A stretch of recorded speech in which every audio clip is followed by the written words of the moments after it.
gentlemen, may I please have your attention? Please have your tickets in hand before you board the plane. Thank you.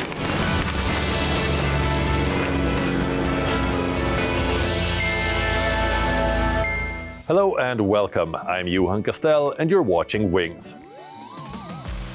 On the show today, we look at the best places to spot the Northern Lights around the world. Char Dham Yatra has just opened for pilgrims in North India. We explain what it is and its significance. Also, a Byzantine church in Istanbul has now been converted into a mosque. Artificial slopes that make skiing possible in the Netherlands. And heartwarming stories with animals from Morocco to Peru. Let's begin. The sun is currently in its most active phase, leading to more sunspots and coronal mass ejections that affect the Earth through the Northern Lights. Last weekend, places worldwide witnessed the most significant display of Aurora Borealis in the last 20 years. Take a look at our report.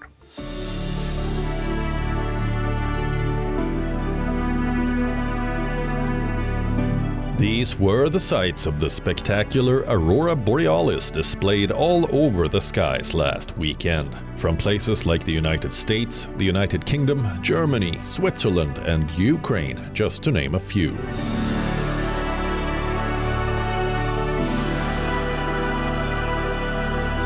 For the second consecutive night on Saturday, auroras dazzled spectators across the globe, from the United States to Tasmania to the Bahamas, following a powerful solar storm. This celestial spectacle, commonly seen in the far northern latitudes and known as the Northern Lights, continued to light up the skies for several nights in a row, though with less intensity than Friday night.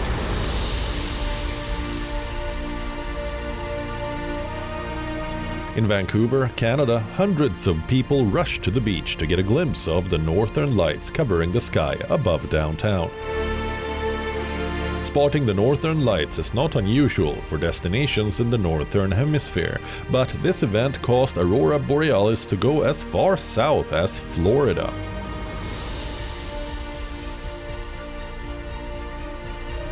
The first of several coronal mass ejections, massive bursts of plasma and magnetic fields from the sun, was recorded just after 1600 GMT on Friday, as per the US-based National Oceanic and Atmospheric Administration's Space Weather Prediction Center. This storm escalated to an extreme geomagnetic level, the first such event since October 2003, which caused significant disruptions to power infrastructure. This weekend's storm reached a level 5 geomagnetic condition, the highest possible. Fortunately, despite concerns, major disruptions to power or communication networks have not been reported this time. But how does this all work? Let's hear what experts have to say. During this time in the 11-year solar cycle, we're coming up towards solar maximum, so there are a lot of sunspot regions on the Earth-facing side of the sun. And one of these large regions was positioned perfectly, producing flares and associated what are called coronal mass ejections, big blobs of the solar atmosphere that actually get ejected from the sun into interplanetary space. So this region has been producing lots of the solar flares, particularly strong ones, and ejecting blob after blob of plasma of the solar atmosphere aimed at Earth. So the Northern Lights are very similar to how a neon light works, really. You run an electrical current through a gas and you get it to emit light. But the reason we've got these electrical currents flowing through the atmosphere is because the Earth's own magnetic field is being, as you say, battered by these eruptions from the sun that left about 3 days ago. So we knew they were coming and forecast them quite well. So, if you are keen to travel to a spot where you can glimpse this magical natural phenomenon, where should you head? Here's our top list of destinations worldwide. Often called the gateway to the Arctic, Tromsø offers a high probability of northern lights sightings, with many tours and activities designed around it. Due to Iceland's geographic position, venturing just outside the city of Reykjavik to places with darker skies offers even greater viewing opportunities. One of the northernmost towns in Sweden, located in the Lapland region, this is in the region where the Ice Hotel is built every year. This destination offers a unique winter experience and is considered one of the best places in the world to see the northern lights. Positioned under the auroral oval, Fairbanks is an ideal spot with clear nights from August to April. Known as the official hometown of Santa Claus, Rovaniemi is not just a magical Christmas destination, but also a great spot for northern lights sightings.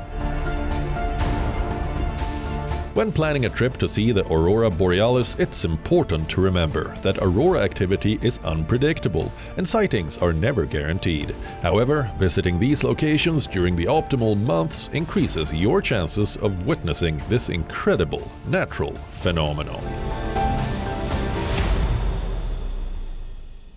India is a mystical melting pot of spirituality, religion and traditions. Have you heard about the Char Dham Yatra, one of the holiest pilgrimages in this season? Watch our next story to find out what makes it unique. Every year, millions of faithful devotees undertake a daunting religious journey to seek the Almighty's blessings and clear all their sins. It is known as the Char Dham Yatra, loosely translating to the pilgrimage of the 4 holy shrines. It is a holy circuit comprising 4 divine destinations in India's northern state of Uttarakhand. With the shrines now open to all, let's look at what this auspicious pilgrimage is all about.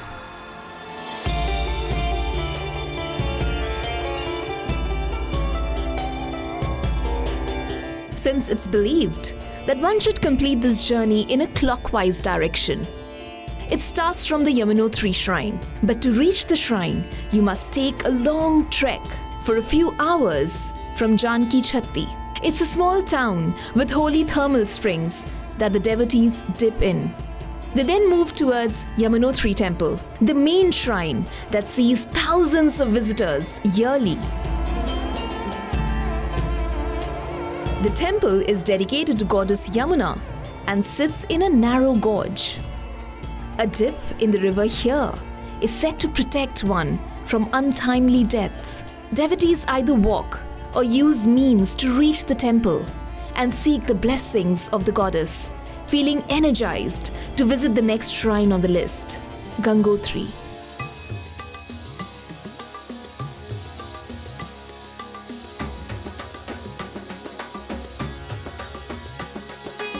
Gangotri is another tiny town in the state of Uttarakhand, carrying a serene, spiritual atmosphere.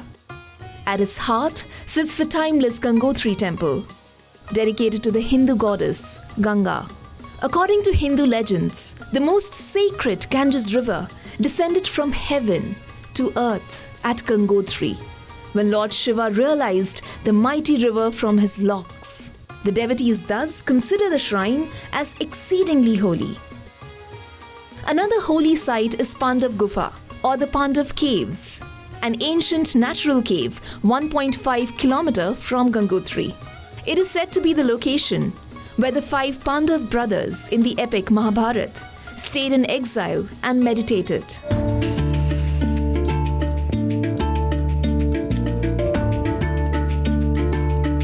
This is Kedarnath, arguably the most popular of the 4 shrines on this holy circuit. According to legend, the Pandav brothers, after having killed their own kith and kin, sought redemption from Lord Shiva. However, he eluded them repeatedly and took refuge at Kedarnath as a buffalo. The jewel in the crown is the famous Kedarnath temple, dedicated to Lord Shiv on the banks of Mandakini river. The temple was built in the 8th century AD by Adi Shankaracharya. Outside the temple door, a large statue of the Nandi bull stands as a loyal guard. Inside the temple is a sacred rock structure called the Jyotirling, believed to be a manifestation of Lord Shiv and highly holy to devotees who visit it worldwide.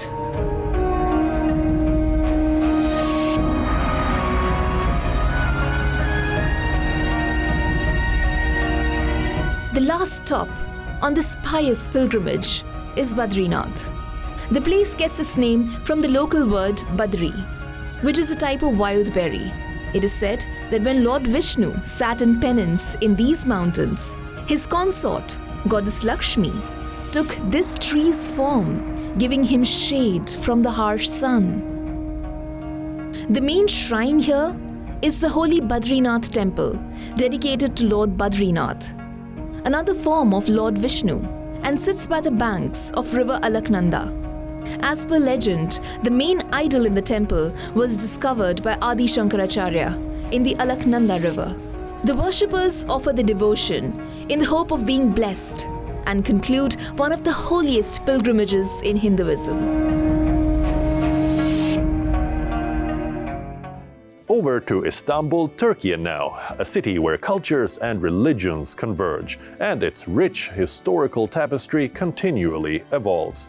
Today we explore an ancient church that is transformed into a mosque.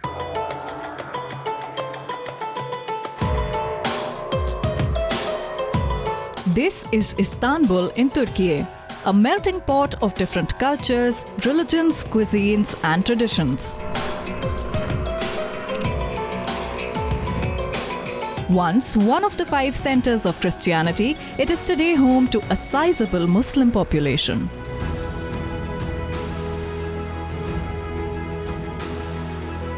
Turkey has now reopened the ancient Khora Church in Istanbul, a renowned Byzantine structure, to Muslim worshippers after serving as a museum for over 70 years.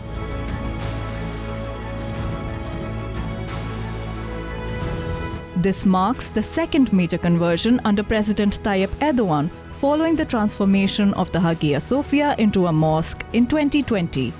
The Khora Church, dating back to the 4th century, was originally a church, then a mosque, and later a museum before its recent reconversion. Erdogan's decision has been met with criticism from some quarters, citing concerns about religious tensions. Those fresks and mosaics are so unique and so exceptional that it is best not to touch them in any way, and it's also the best way to show them, make them available for intellectuals, researchers to come and see what is there, because it's a unique building.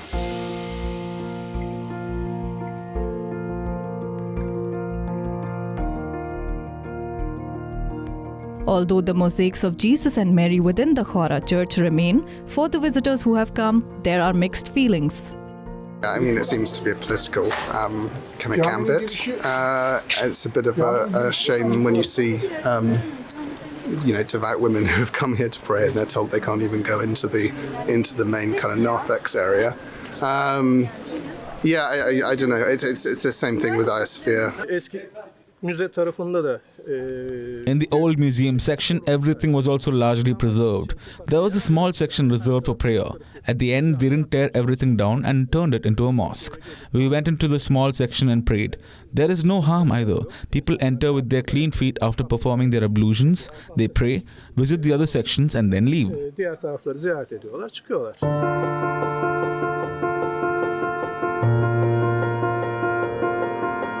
The original church on the Khora site was constructed in the 4th century. Known as the Church of the Holy Saviour in Khora, it stands near the old city walls of Constantinople and features 14th century mosaics and frescoes depicting biblical scenes. These artworks were covered up when the Ottomans took the city in 1453, but were uncovered once again when the building, like the Hagia Sophia, was turned into a museum by Turkey's secular republic in 1945. Let's move on to the Netherlands. While Dutch winters seldom feature heavy snowfall, the locals' passion for skiing is undeniable. Join us as we explore how a massive hangar transforms the Dutch skiing experience all year round.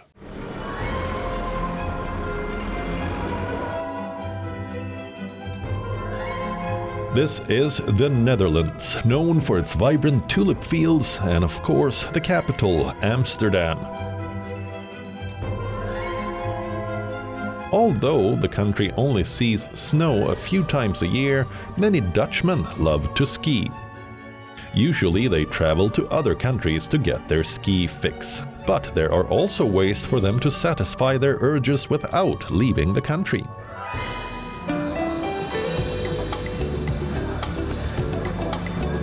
Picture this, with temperatures plummeting to 6 degrees below freezing, children from the ski school make their way down the slope towards the button lift, the snow crunching underfoot. What's surprising is that many of these kids have never set their eyes on a real mountain. This isn't a scene from the majestic Alps, but from the majestic hangar on stilts near the motorway in Zoetermeer, a city in the flatlands of the Netherlands. One of the flattest countries globally, with its highest peak reaching a mere 322 meters. It's a unique experience, skiing in a country known for its flat terrain. Despite outdoor temperatures exceeding 20 degrees Celsius, inside Snow World, the indoor ski slope, many Dutch locals opted for ski gear over beachwear.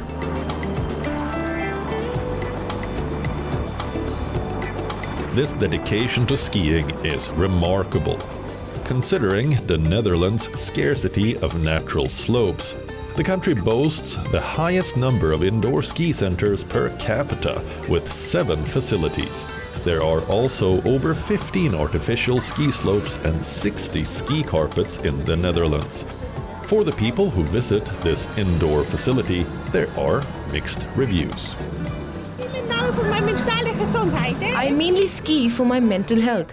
I arrive here, I go skiing and I feel so relaxed.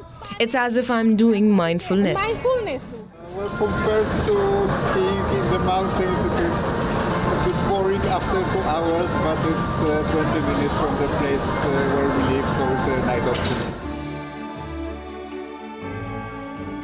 The facility has only one red run, a 300-meter stretch with a 20% descent, touted as Europe's steepest indoor ski slope.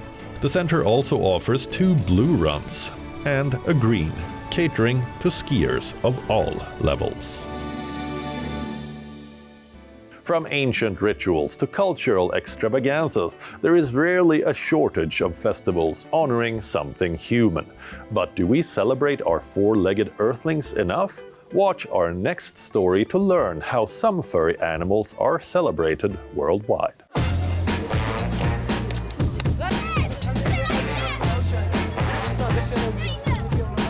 It is the season of celebrating donkeys with different fun fests for these hoofed hard workers. In the small village of Beni Ammar in Morocco, the residents held the 13th Festibars Festival. The traditional carnival is all about honoring donkeys. But how does the event make it a field day for them?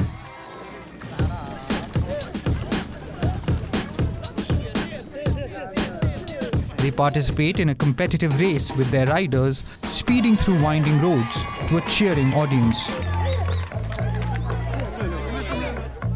Although they go mostly unnoticed and underappreciated, such activities help highlight their present and crucial role in community life. Beni Ammar is a mountainous village. Its inhabitants mainly depend on donkeys, mules and horses. But the donkey is the main animal. Donkeys are essential in the region, just like cars in the city.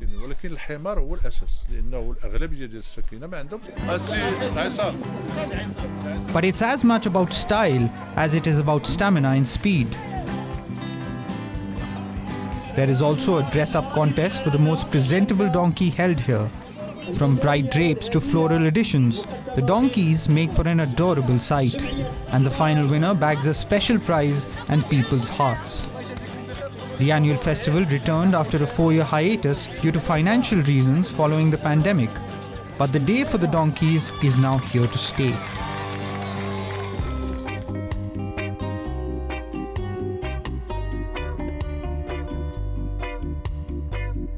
Next up is the city of La Paz in Bolivia.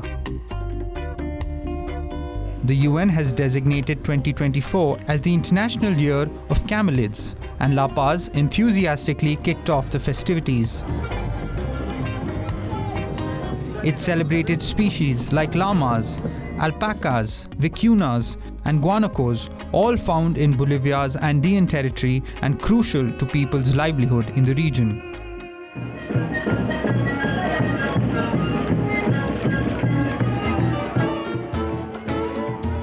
Believe it or not, the celebrations included the President of Bolivia performing the La Mirada, a traditional Bolivian dance honoring llamas. In our Andean worldview, our llamas, alpacas, and vicuñas have a deep ancestral, cultural, symbolic, and religious value. Our ancestors survived thanks to the derivatives of these mammals.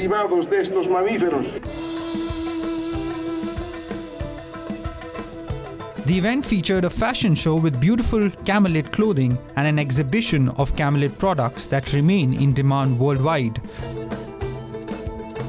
The organizers said the festival aimed to boost the industry that sustains over 80,000 families in Bolivia. We have camelid cattle for production and subsistence. We eat them and we also use them for clothing. The International Year of Camelid is very important to us because we live off cattle.